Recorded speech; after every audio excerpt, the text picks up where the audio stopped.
wait to have a good idea before you start a startup. If you start a startup without a good idea and you just kind of cast around for one, you'll be under pressure to make something up. It won't work that well. So the very best startups are all started because someone believes so passionately in an idea, and they believe that a startup is the best way to make that happen. One of the things that is really hard about good ideas is that original thought is really hard. Most people just copy somebody else's thoughts. Most people do what somebody else is doing. And this is disastrous, because if you have one idea that starts to work and you have 10,000 clones that follow it, none of you are going to be successful. And the person that started first that you all copied is very likely to win. In the year after Facebook started, there were well over 1,000 social networks that started. In the year after Instagram started, there were well over 1,000 photo sharing apps that started. But you want to do something that is new and different. You want to think of an idea that's not the same idea everybody else is working on.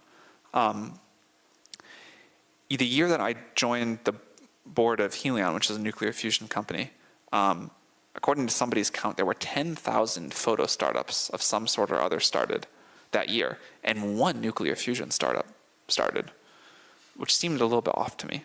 But I think most people just do what everybody else is doing right then. Noticing problems in your own life is certainly a good way to do this.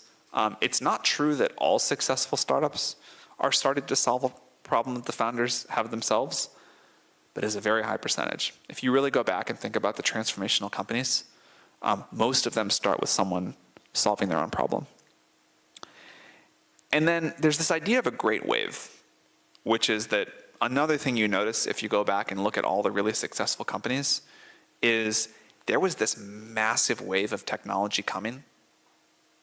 You could see it in the distance, and you knew it was going to just like crash over the shore and through the city.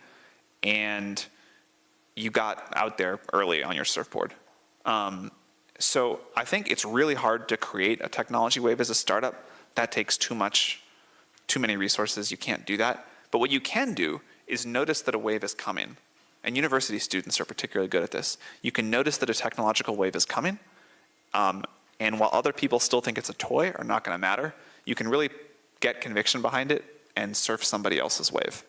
And this, by the way, I think is the reason that there tends to be these clusters in time when a lot of great companies started.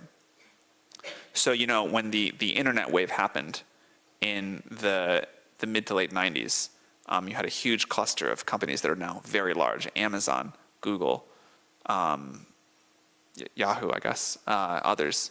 And then when the mobile wave happened after the iPhone came out, 2007, 2008, you had this other big wave of Uber, Airbnb, Snapchat, Instagram, WhatsApp, in this short period of time right after this new wave started.